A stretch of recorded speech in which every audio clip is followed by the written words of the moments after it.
Hello guys, in this tutorial we will discuss about the date parse function. The date parse function lets you clearly define which part of your field or which part of a date. The result of the date parse function may display your new date time value in a different format. Let's start. So here we have order date here. When I drag it into the row shelf, you will see here details of year 2004, 15 and 16, 17. So when I will click here, when I will go to the exact date and then I will go to discrete, you will see here all the details of order date here.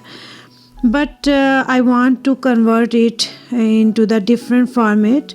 So how can we do this? I will just click here and then you will see here change date data type here. So I will convert it into the string.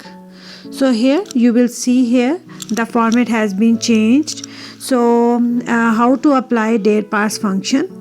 Open calculated field. Here I will type a name here. For example, I will just type here date function and then type here date parse. Here I will type here quotation marks and then in type here yy dash mm dash dd and then comma and the name of the table order date here. So the calculation is valid and then click OK, and when I bring it into the row shelf and then I will go to exact date and then I will go to discrete. So here the format has been changed. So you can use date parse function to change the format. Thank you so much for watching this video.